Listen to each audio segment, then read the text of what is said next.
So, you've set up a cross-compiler and built some software for the Amiga. How do you now get those built files from the cross-compiler machine over to a real Amiga for testing? I'm sure some people will say, duh, just use a USB key, USB flash drive, which you could do, but it's kind of slow and tedious. We're developers. We might need to test multiple versions an hour. So it'd be nice to have something more efficient. If you're some kind of wizard, then you might be able to set up a Samba server on your Amiga and use that. I've never had much success with Samba servers. So for the rest of us, we need an easier way. And here's what I do.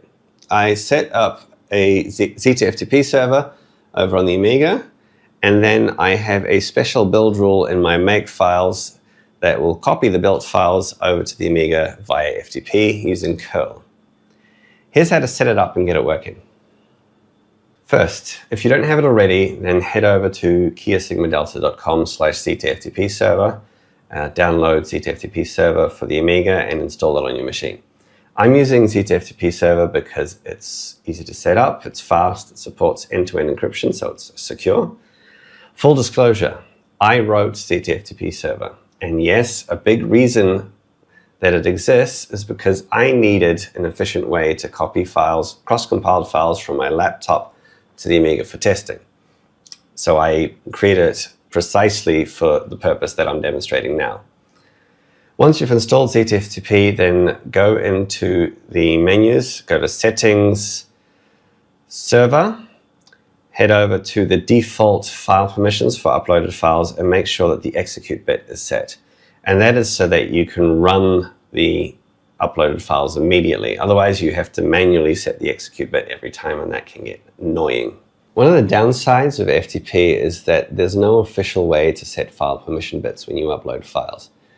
A future version of ZTFTP server will have that ability. It will be able to set file permission bits on a per file basis.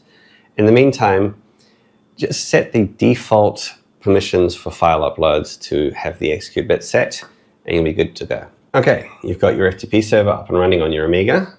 Now switch back to your cross-compiling machine. Open up one of your Amiga software projects in VS Code. We're going to add a small script called remote install.sh, which will do the uploading. Now I recommend putting that in a tools subdirectory just to keep your source code tree clean. And in remote install.sh, you're going to want to put this script, which might look a bit complicated, but here's how it works. So you call remote install.sh, you give it the file to copy, you give it the remote path on the FTP server to copy it to, and then you can optionally give it a remote file name. So the remote file name is different from the source file name. And I do that because I like to copy the .debug version that includes debug symbols to the Amiga for testing, because that way I get proper stack traces complete with the function names and line numbers of where things were at.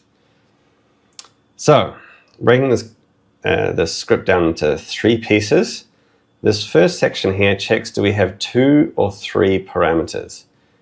If you've got 3, then can take the remote file name from parameter 3. Otherwise, the remote file name becomes the base name of the file that we're copying. Then the next section here, we set a few variables. So the remote path gets copied from the input parameters. You should put the domain or the IP address of your FTP server here. I assume it's an IP address because you're likely to be copying it to a computer that's sitting right next to you within your own network, not somewhere else in the world. By the way, if you want to know what the IP address is of your Amiga, just open a terminal window on your Amiga and type in show net status, and it'll print your IP address. Then an FTP user, you want to set it to your username, or if you don't want to enter your password all the time and you're okay with plain text passwords and scripts, then enter your username, colon, and then your password. I don't do that for security reasons, but it's an option. And then, okay, we've got this echo just says uploading this file. This line, this curl line, is the line that does all the actual work. So it will upload the file to the FTP server using the given remote name. This --FTP-SSL required thing here is what makes the connection secure. And then the --Q site chmod here This is for servers that support the unofficial site chmod extension, which basically uses the Linux chmod command to set the file permission bits. So you can set the file to executable. Set the file's executable bit using that on servers that support it. Right now, as I said earlier, ZTFTP server doesn't support that, but a future version will. In the meantime, servers that don't support site chmod, just ignore it. So that's this script done. Now you need to head over to your make-file and add a remote install build rule. Now this might look complicated, but actually this line is the one that does the actual work. This checks if the remote install script exists, and if not, it prints a clear error message. Clear error messages are very useful when in software development, much better than having things just fail for weird reasons and not knowing what's going on. So you got a phony remote install script that needs the target to be built before it's run. And then this line calls the remote install script with the built file, and it gets copied to remote install dir and copied with the actual final name. And of course, you do need to set remote install dir and remote install script, which I've done up here. So the remote install script is tool/remote install with sh. That's where I put it. And then you've got the remote install dir. I'm uploading it to RAM.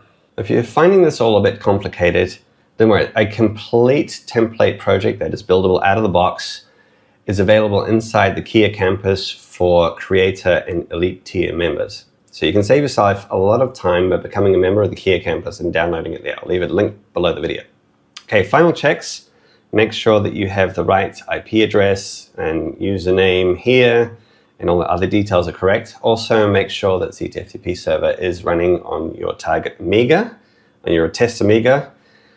And then you can head down to the terminal window here and type make remote install. In my case, I have to enter the password here because for security reasons, I don't want to put it in a script. And then there you go. File is uploaded. I can switch over to the Amiga. I uploaded it to RAM, and I can run it from there. Yeah, all done. Congratulations, you now have a system to rapidly copy your cross-compiled software to the Amiga and test it there. You could test new versions of your software hundreds of times an hour if you wanted to. Now, ZTFTP server is commercial software, which means it costs money. If you're watching this before October the 12th, 2024, then you can get 20 to 40% off ZTFTP server. To get 20% off, use the coupon code AmigaCoder20. That's AmigaCoder20. 40% off is for Kea Campus members. So if you want that, then you can join the Kea Campus. And if you join as a creator or elite tier member, then you can also download a template of all the code that you've seen in this video. Oh, that and a lot more. There's a lot more in there than just that template, by the way. Links to both ZTFTP server and the Kea Campus are below this video. I wish you all the best in your software development endeavors, and I hope you make some awesome software. That's for now. See you next time.